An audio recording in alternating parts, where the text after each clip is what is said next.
honestly feel like the venti Starbucks cup should be illegal. That's why everyone's driving so crazy on the freeway in California. They're all spracked out with nowhere to go. We're here at McVickers Skate Park, gonna warm up, dive some more into this topic. My favorite skater when I was younger actually might come to a surprise to you. It is someone that is definitely no longer my favorite skater. I actually think this person's a pretty shitty person overall, like just as a human. Kind of funny how that can change. Like when I was really young, I thought this one person was so cool, but I think my definition of what is cool has also changed. I'll get into who that skater is and why.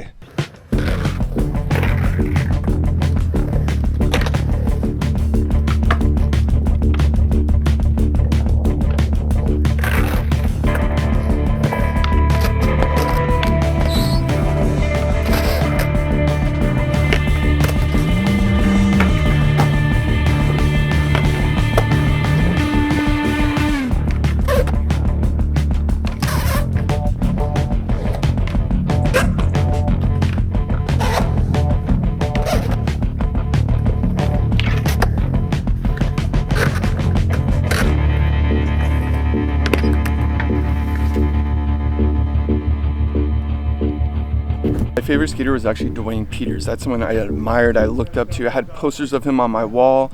I had the Vision Streetwear Dwayne Peters signature shoe. I had the Black Label Dwayne Peters board. I was just like obsessed with Dwayne Peters. I had everything Dwayne Peters. There was one particular event that really sort of shifted my mindset. Essentially what it was at an ASR trade show where he cut my hair, he cut my friend Brandon Perelson's hair and his brother Alex Perelson's hair. And he's a really good vert skater, by the way. But he gave Alex this like essentially a Hitler stash, a Hitler haircut. And we went home and Alex was Jewish and we just had like a really intense conversation, I would say. And that's when things definitely started to shift for me. But we got some more skating in. We'll dive some more into like who I'm actually inspired by now, because professional skateboarders, not so much.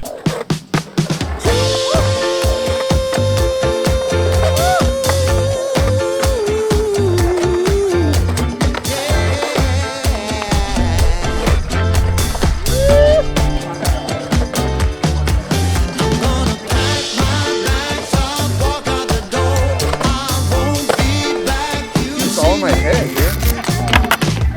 I think what happens a lot of times is that the ego gets so inflated from these professional skateboarders, and then they like essentially they lose track of all reality. Like they think they're some like superior human when really they're just another person like you and me, and they start to act like rock stars essentially. And that's when you really start to lose the special part of why you enjoyed the skater in the first place. Kind of like the whole like don't meet your heroes in person type of situation. Like sometimes that is true, because sometimes who they really are, it's not really who you want them to be. Man, what a good session. I had this blister on my hand, super bad blister, and I was scared to do inverts, but that's something I really need to do better at and do more of, is backside inverts.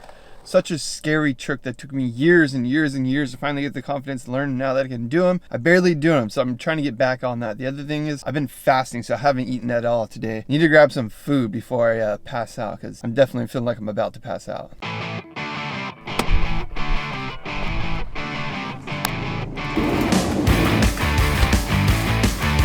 Whoa, soy sauce. Down. Come on, man. What are you doing? Trying to vlog in the parking lot? One sushi roll a day keeps the bad vibes away.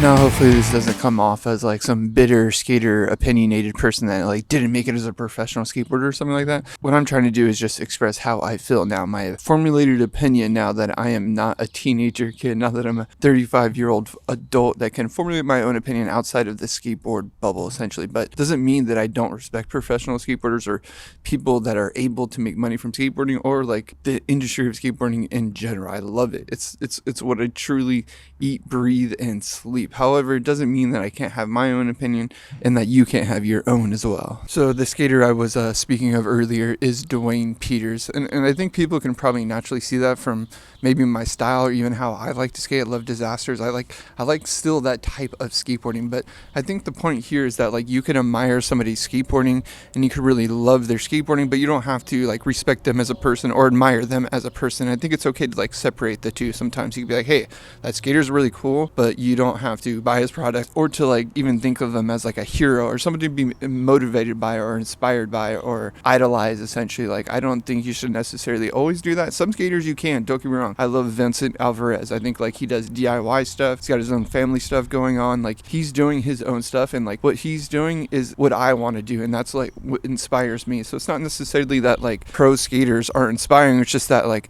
not how they were originally for me. Now there's a very select few, and then if anything, I'm way more inspired by my friends close to me who are accomplishing their dreams or growing their families, working on their backyards, working on their houses, working on their small businesses. You know, those are the people that really inspire me now. And outside of the skateboard bubble, even like my wife has her own small business. I get inspired by her every day, probably more so than pro skateboarding. It's not that I don't enjoy it or love watching it, but now that I'm just at my age now, or in the mindset that I am now, I just find the people around me so much more inspiring. And I also think that's due to like me constantly making sure I surround myself around people that I find inspiring, that I like want to be like, essentially.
Very thankful that I have really cool friends and family members. I also thank you for being here and watching this video. Mash, let me know who inspires you down below.